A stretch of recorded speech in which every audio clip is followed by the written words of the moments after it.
My name is Maria Schaefer. I am 34 years old and I am a hospice nurse in Pittsburgh. On January 16, 2025 at exactly 9:51 p.m., my grandmother Eleanor died during emergency surgery while I sat alone in the waiting room. I called my parents 3 times. Neither of them came. 18 minutes after my first call, my father John sent me a text that said, "You are already there. We will come if she actually dies." She did.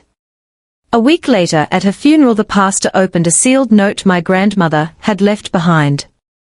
The first line said, "If John is here, do not let him speak for me." What my parents did not know was that my grandmother had been preparing for that moment for a long time. And they definitely did not know that I am a hospice nurse who documents everything. Every time stamp. Every missed call. Every visitor log.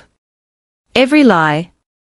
If you have ever been abandoned by family while someone you loved was dying, subscribe right now and comment what city you are watching from, because what I am about to show you is not just my story. It is a warning. Let me take you back to the beginning. The call came at 4:32 p.m. on a Thursday. I was finishing my shift at Three Rivers Hospice. I was sitting in the break room with a cup of coffee I had not touched yet when my phone rang.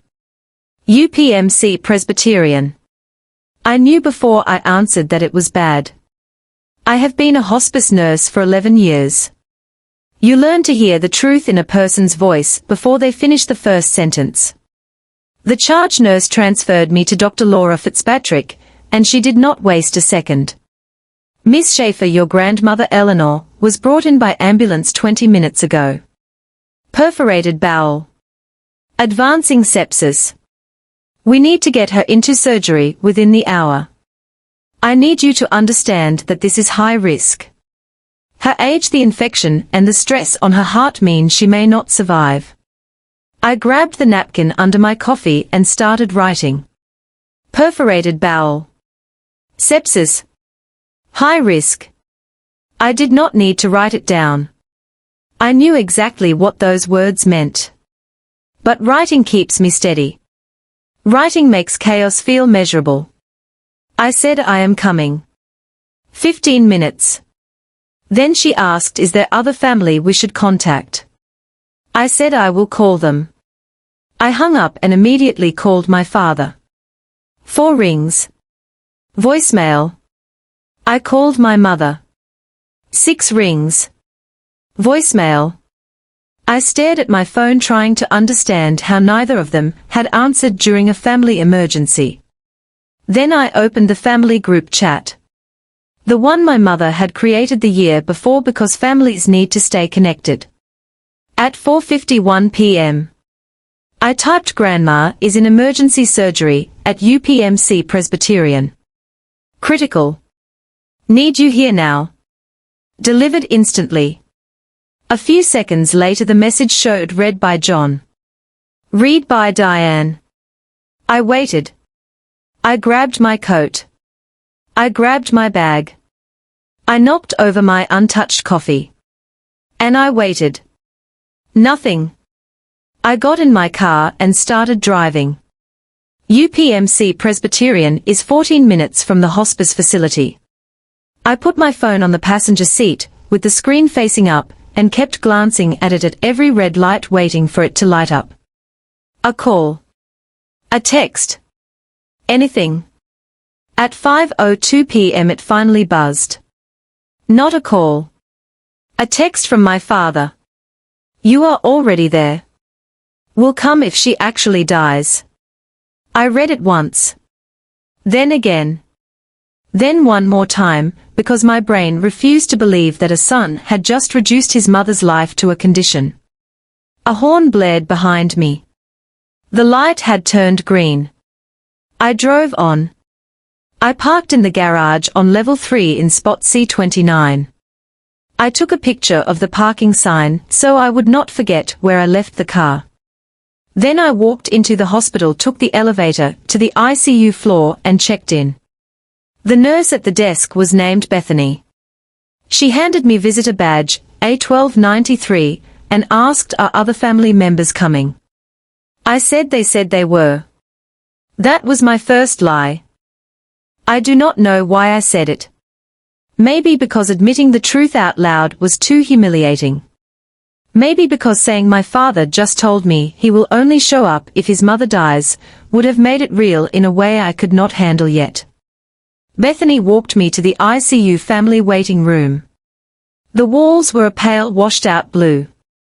There were 8 plastic chairs, a vending machine humming in the corner, and a long window that looked out over the parking lot.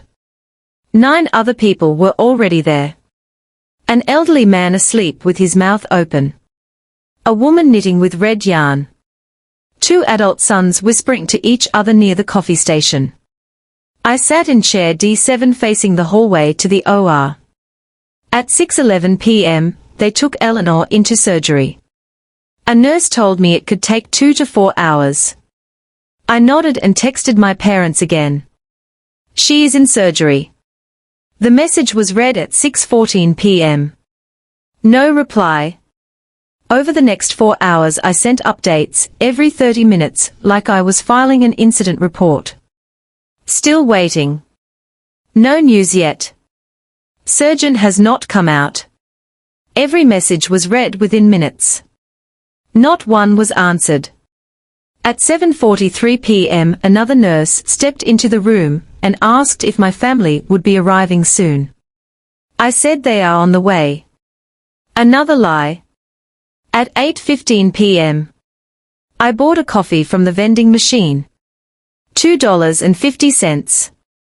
It was too hot and it burned my tongue, but I kept holding the cup because I needed something in my hands. Something solid.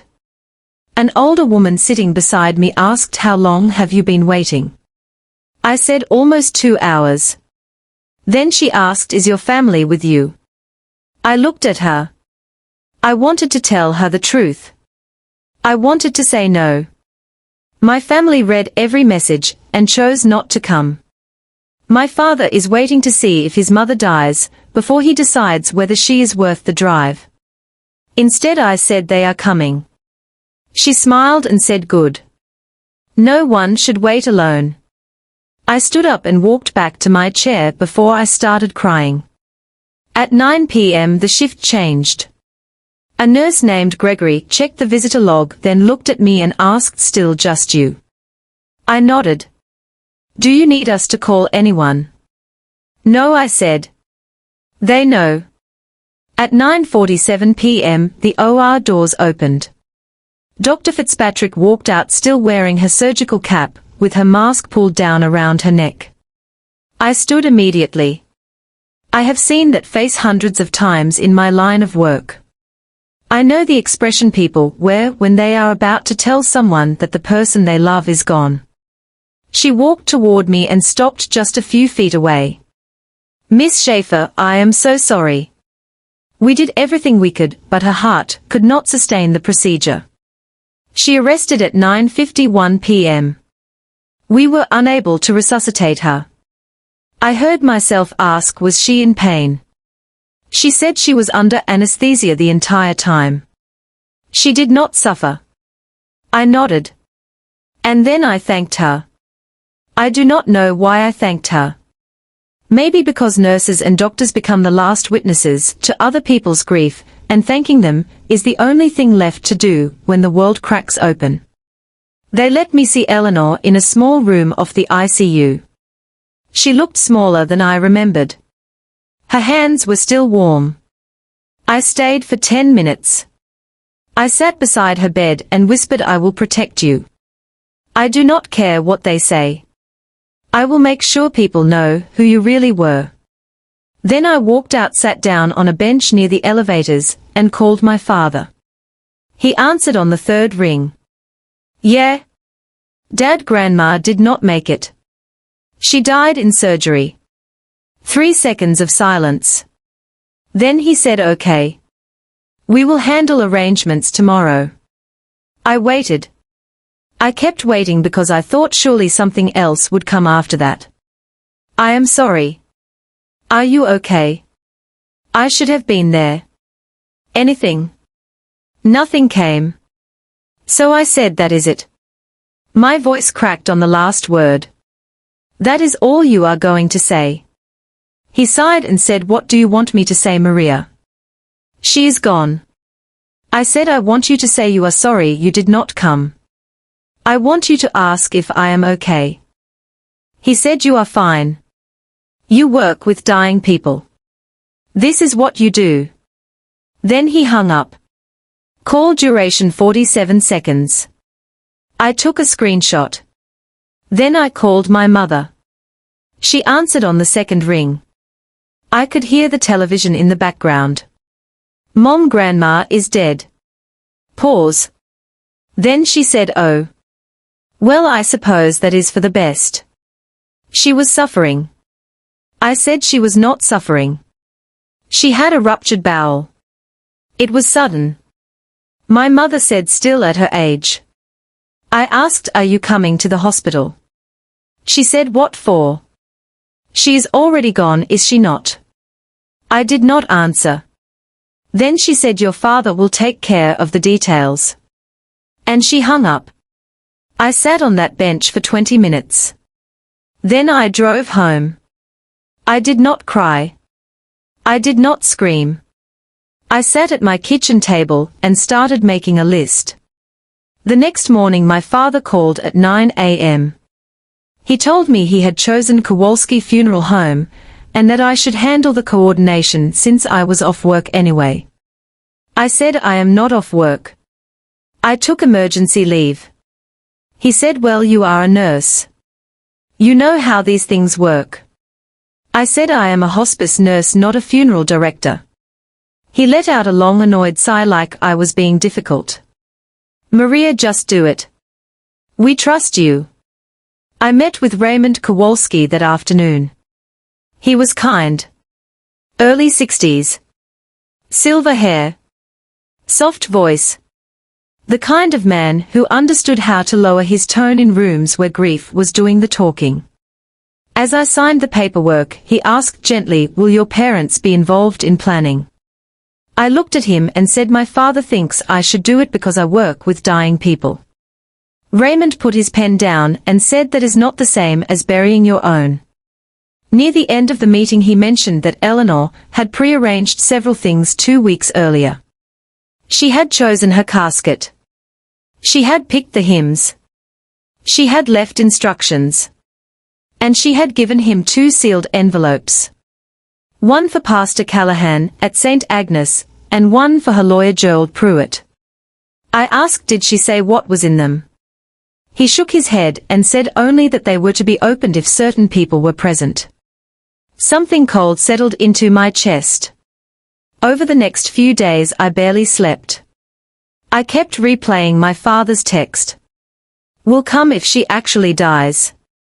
I kept thinking about the fact that neither of them called the hospital even once.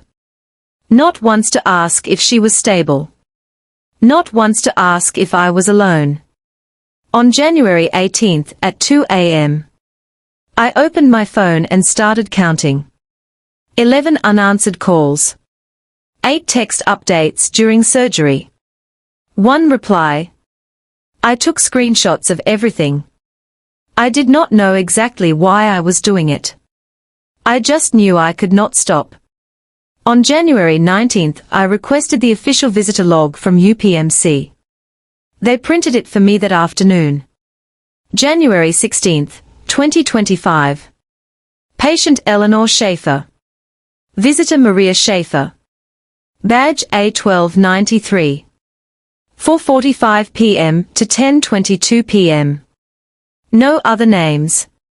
That same day I went to Eleanor's house to pick out funeral clothes. On the kitchen table, there was a manila envelope with my name written across the front in her handwriting. Maria.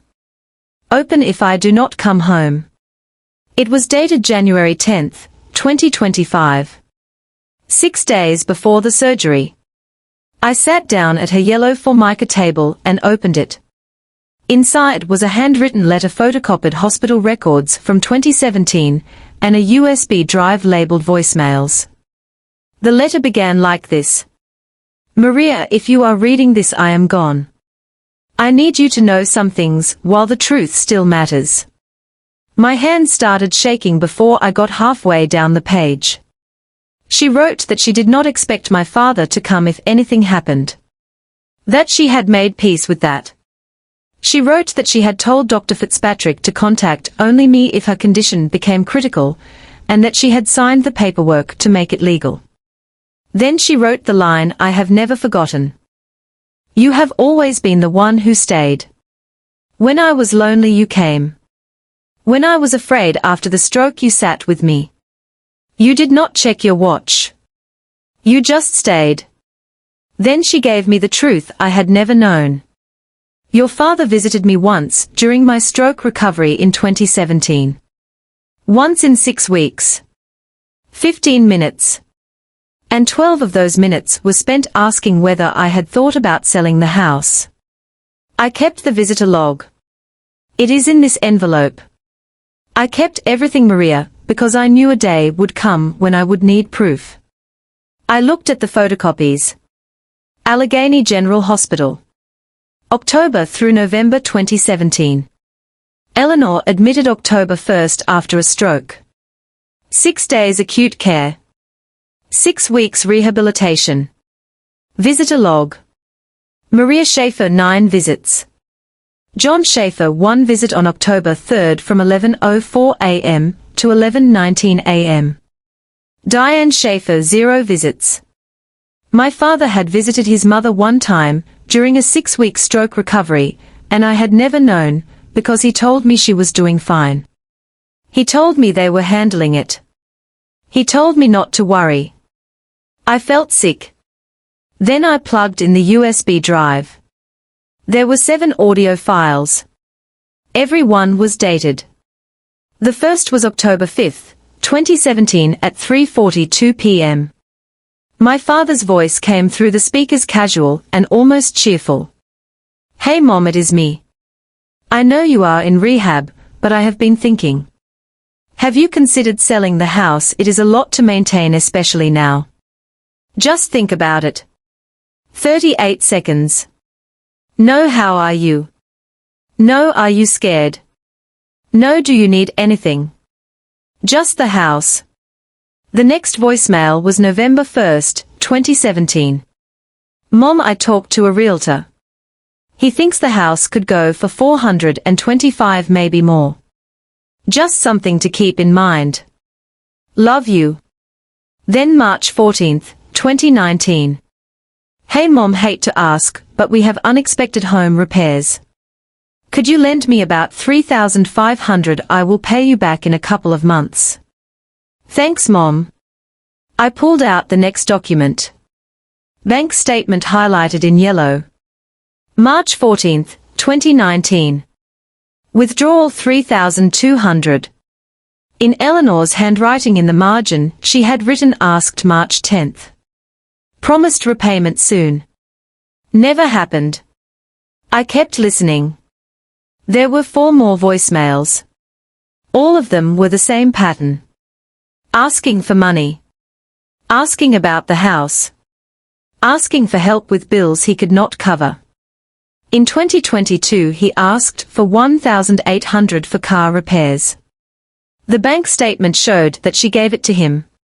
Another handwritten note in the margin said second time. Still no repayment from 2019. $5,000 total. Never paid back. I sat there staring at my laptop. Then I did something I had never done before. I screamed. I slammed my fist against the table, stood up in Eleanor's kitchen, and shouted at the empty room, you called her only when you wanted money.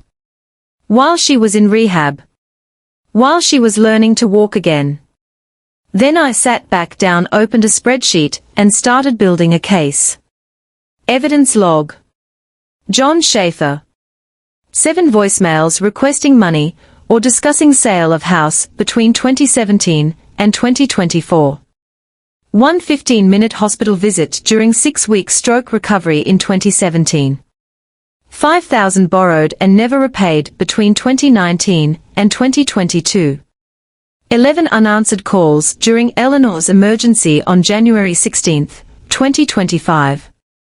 8 ignored text updates during surgery. 1 response. Will come if she actually dies. 0 hospital visits on January 16, 2025. I saved the file.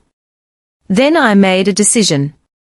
I was not going to let my grandmother die for nothing. I was going to use every skill I had as a hospice nurse. Documentation. Timelines. Witness statements. Records. Proof. If my father wanted to rewrite reality after her death, I was going to make sure he never got the chance. The funeral was held on January 23 at St. Agnes Catholic Church. I arrived early. By the time the service began, 64 people had signed the guest book. My parents arrived at 10:28 a.m. My mother wore navy with pearls. My father wore a black suit with one hand resting on her elbow and a face arranged into sorrow. They sat in the front pew. I sat 3 rows behind them. Pastor Callahan delivered the eulogy. 8 minutes. He spoke about Eleanor's faith, her roses, her cooking, her devotion to family. My father dabbed at his eyes with a handkerchief at all the right moments. Then the eulogy ended and Pastor Callahan paused. He said, "There is one more thing." He reached into the podium and pulled out an envelope sealed with red wax. My grandmother's handwriting was on the front. He looked down at it, then up at the congregation. Eleanor left this with me 6 days before her surgery. She asked that I open it only if certain people were present. Then he looked directly at my father. The envelope says, "If John is here, do not read this aloud. Give it to Maria privately." The room went silent. My father's face went white. My mother whispered, "What is that?" Pastor Callahan walked down from the altar and placed the envelope in my hands. He said, "She wanted you to have this alone." My father stood up so abruptly the pew creaked. "That is my mother's writing. I have a right to know what it says." Pastor Callahan did not raise his voice. He just said, "Your mother's wishes were clear, John." Then he returned to the front and continued the service. I stood up, walked to the restroom, locked myself inside a stall, and opened the envelope. Inside was a 2-page letter written on cream stationery in blue ink. It began like this. "Maria, if you are reading this, then I am gone," and John showed his face at my funeral. I knew he would not come to the hospital. He never does. Not when it costs him something. In 2017, when I had the stroke, he visited once. 15 minutes.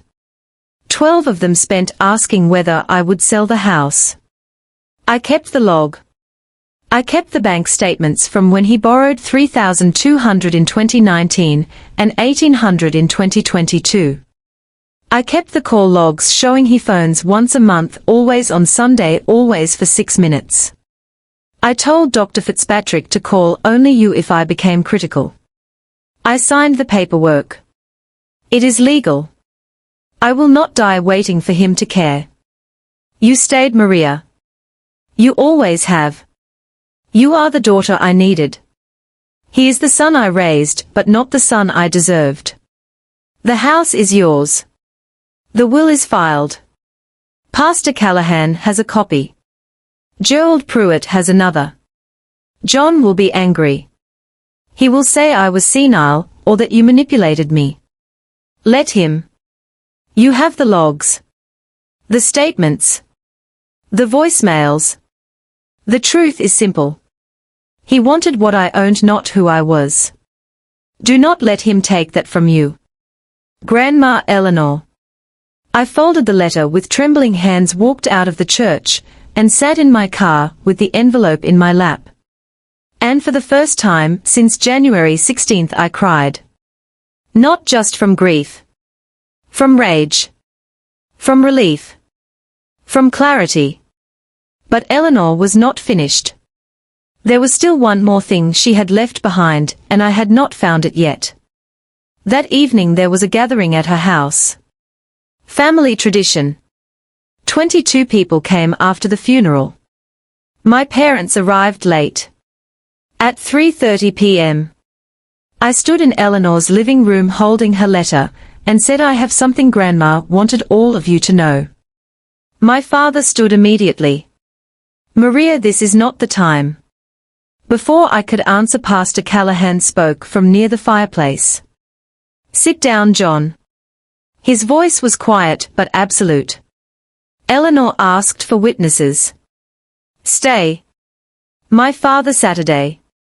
I read the letter out loud. Every word. I did not add commentary. I did not explain. I just read what Eleanor had written in her own hand. In 2017 he visited once. 15 minutes. 12 of them asking about selling the house.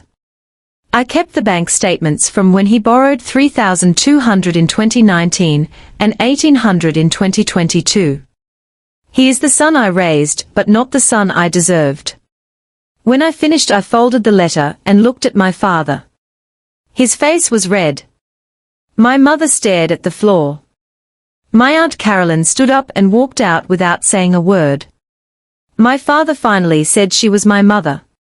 I said, "Then where were you when she was dying?" Silence.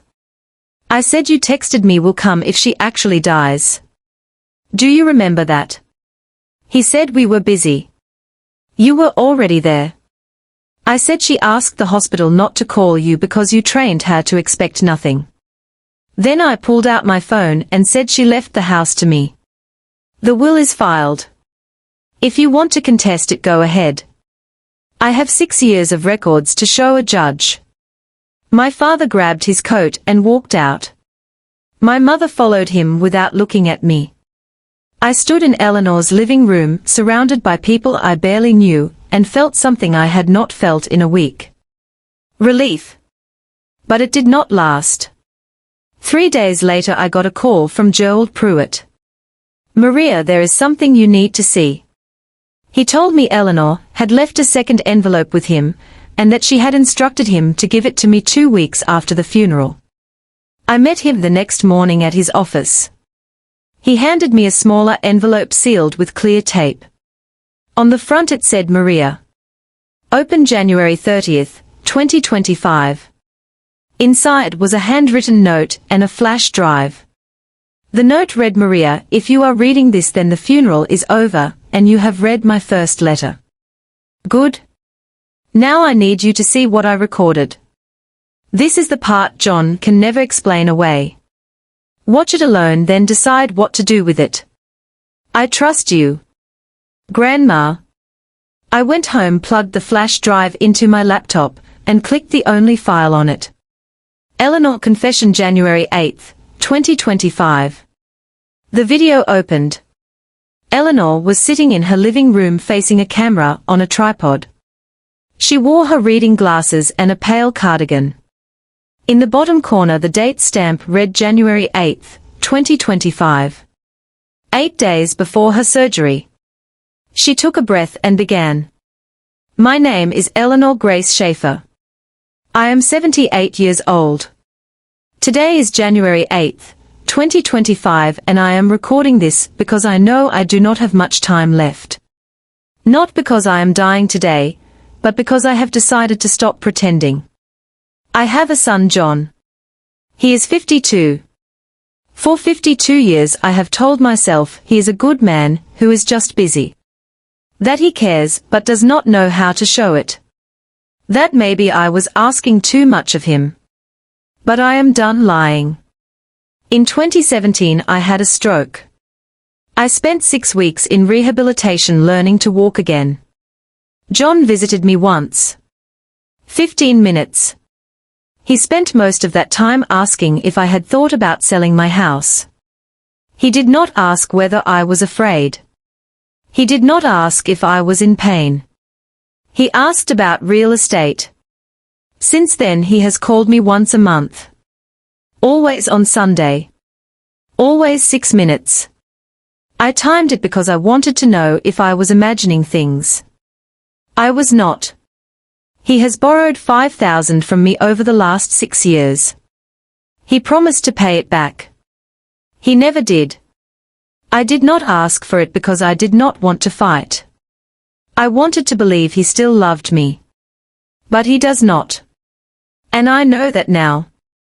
So I am leaving my house to my granddaughter Maria. Not because John does not deserve it, though he does not.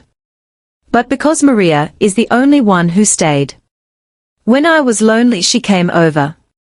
When I was afraid, she listened. She did not check her watch. She did not ask for anything. She just stayed.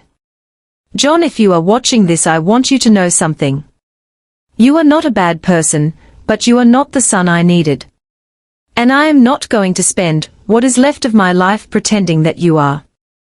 Maria, I love you. Thank you for being my daughter when I needed one most. Then the video ended. Eleanor leaned forward and turned off the camera. I sat there in silence with tears streaming down my face.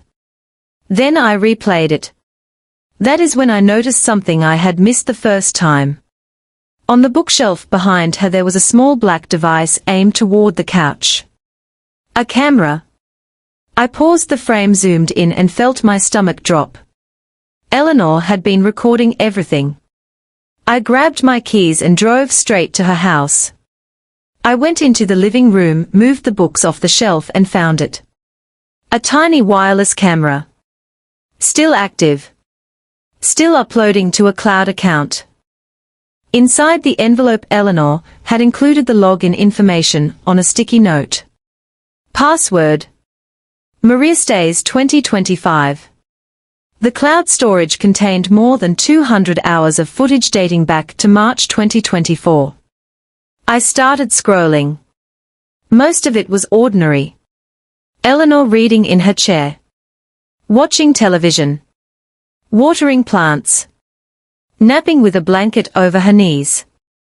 Then I found a file dated December 19, 2024 at 11:32 a.m. I clicked play. The living room appeared on screen. Eleanor was not there. But my parents were. My father and my mother stood in the middle of the room talking. I turned up the volume. My father said she is not going to last much longer. Dr. Patel said her heart is getting worse. My mother asked, so what do we do? My father said we wait.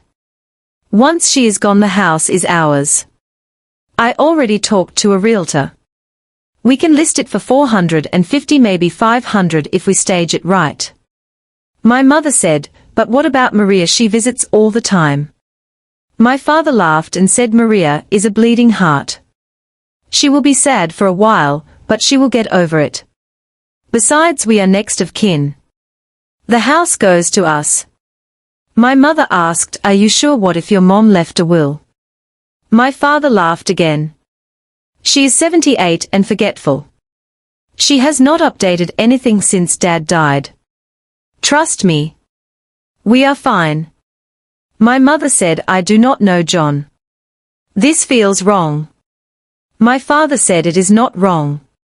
It is practical. She is old. She is going to die. And when she does, we are going to sell this house and finally take that trip to Europe we have been talking about. Then my mother asked, what if she needs surgery or something? What if Maria calls us?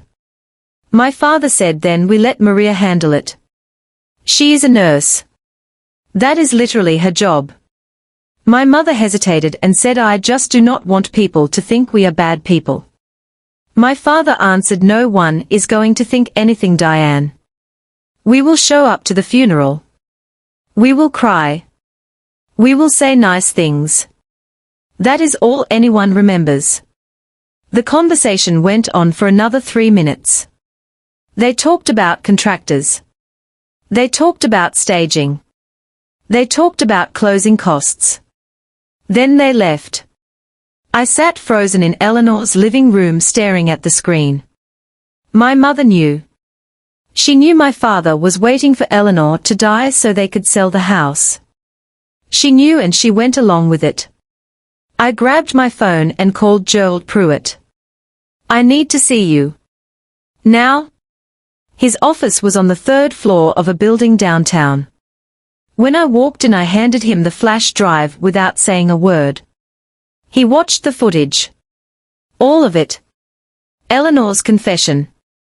The hidden camera recording from December. Everything. When it ended, he leaned back in his chair and said, "Your grandmother was sharper than most lawyers I know." I asked, "Can we use this?" He said, "Absolutely." Then he opened a file on his desk and said Eleanor updated her will on January 11th, 2025. She left the house and all remaining assets to you. She also included a clause specifically disinheriting John on the grounds of abandonment and financial exploitation. I witnessed it along with Pastor Callahan and Dr. Patel. I said, "So it is airtight." He said, "It should be. But knowing your father, he is going to fight." He was right. On February 3, 2025, my father filed a contest against Eleanor's will. He claimed she had been unduly influenced. He claimed she was not of sound mind. He claimed I had manipulated her. But there was one thing he did not know. On February 10, I received a call from a notary named Kathleen Briggs. She told me Eleanor had contacted her in early January to notarize some documents. One of those documents was a signed statement dated January 9, 2025, affirming that Eleanor was of sound mind and that every change to her estate plan had been made freely and without coercion. Then Kathleen told me something that made my blood run cold. "Your father came to see me on January 28, she said. He brought a document he claimed was your grandmother's will and wanted me to notarize it retroactively. He said it had been signed in 2023, but never properly witnessed." I asked, "What did the document say?" She said that the house would be split between him and you 50-50. I asked, "Did you notarize it?" She said no. The signature did not match the one I had notarized for your grandmother 2 weeks earlier. I told him I could not help him. He got angry and left. I thanked her, hung up, and immediately called Gerald. My father tried to forge a will. Gerald was silent for a moment. Then he said, "Do you have proof?" I said, "The notary will testify." He said, "Then we have him." The court date was April 3, 2025. I did not have to testify, but I sat in the courtroom and watched everything. Gerald presented Eleanor's updated will notarized and witnessed by 3 people. He presented the January 9 statement affirming her mental competency. He presented the 2017 visitor logs showing John's single 15-minute visit. He presented bank statements documenting the $5,000 in unreturned loans. He presented voicemail transcripts. He presented an affidavit from Dr. Fitzpatrick stating that Eleanor had been fully competent and clear when discussing her medical directives. He presented Eleanor's video confession.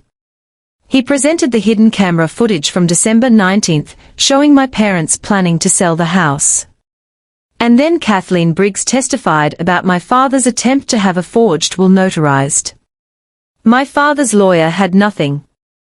He tried to argue that Eleanor had been confused and vulnerable, and that I had taken advantage of her fear. But the evidence was overwhelming. On April 10, the judge dismissed the case. He said Mrs. Schaefer spent 2 years building an ironclad record of her wishes. There is no evidence of incapacity or undue influence. This case is without merit. My father stormed out of the courtroom. I never heard from him again. But 2 months later my mother called.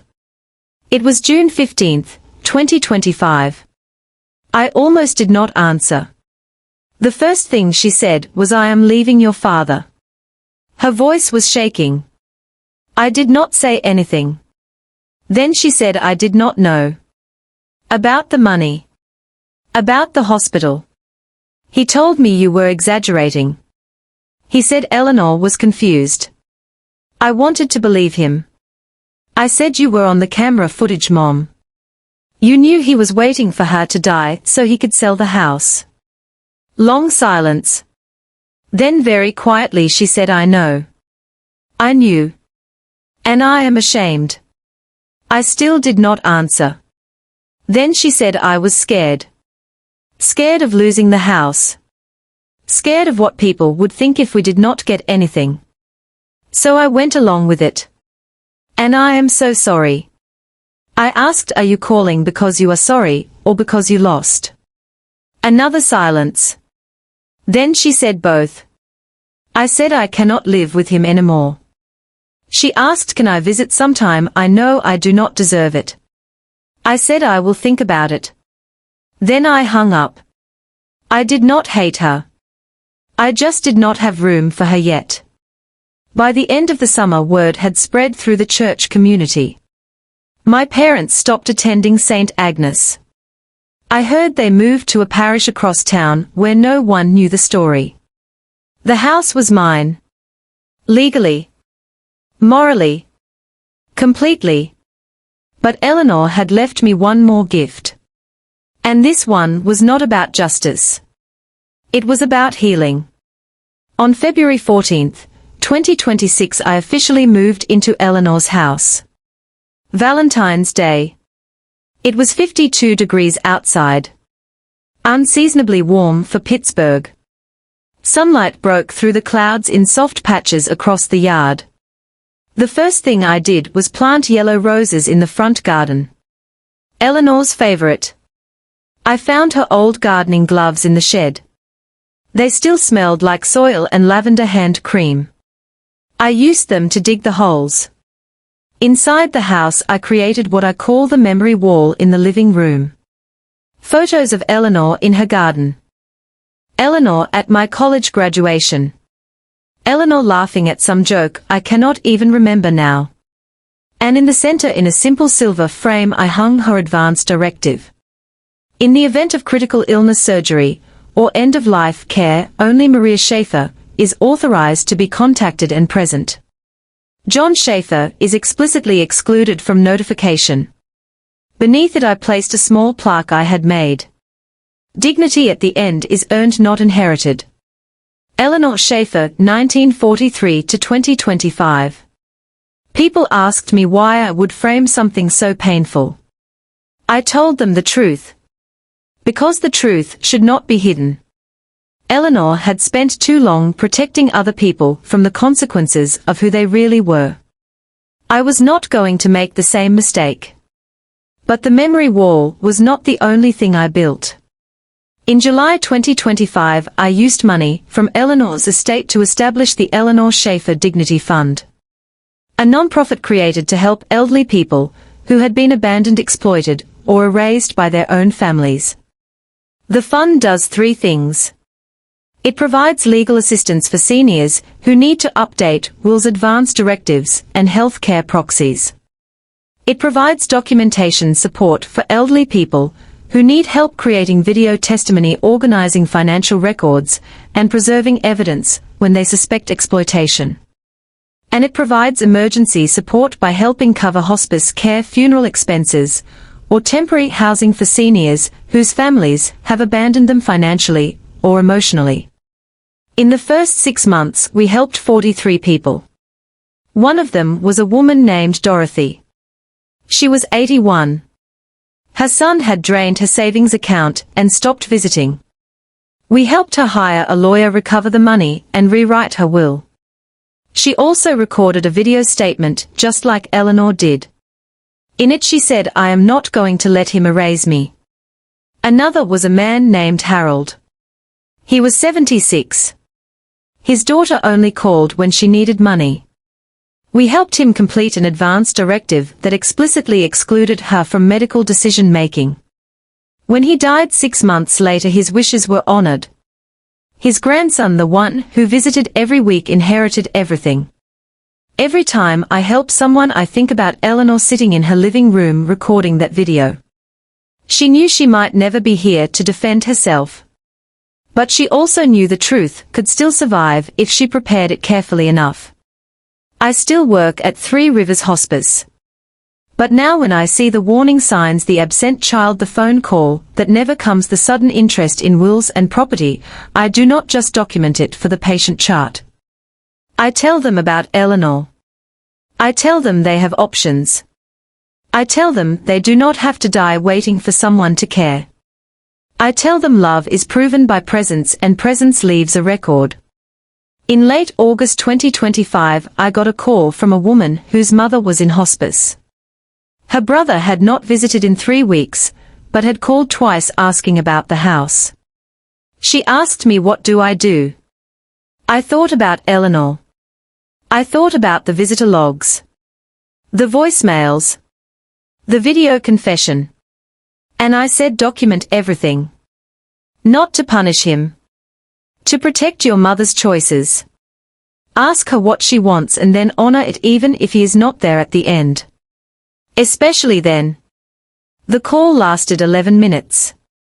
When it ended, I looked at the framed visitor log on my desk. January 16, 2025. Visitor Maria Schaefer. Badge A1293.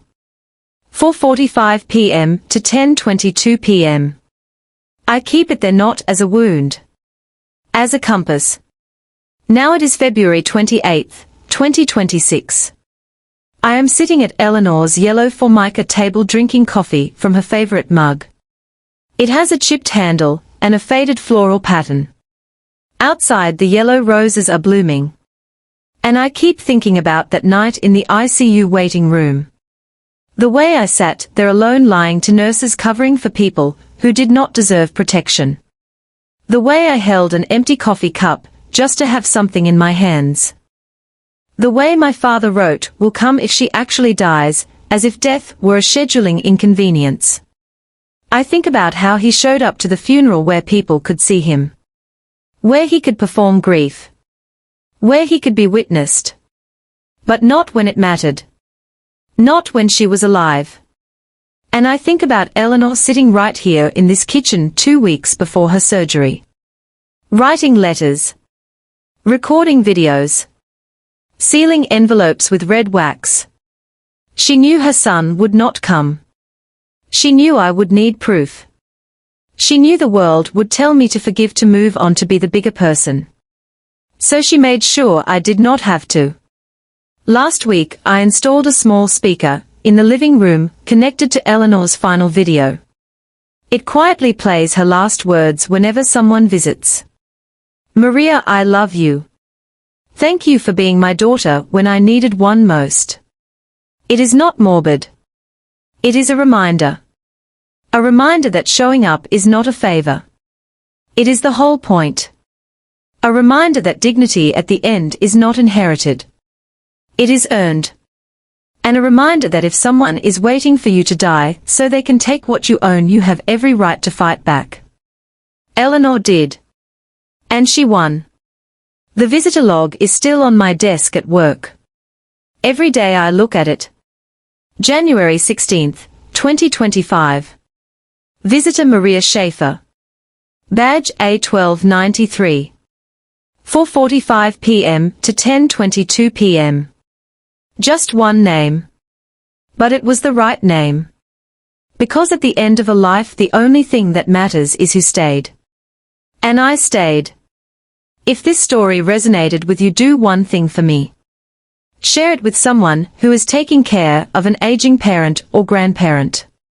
Share it with someone who has been abandoned by family. Share it with someone who needs to hear that they are not alone.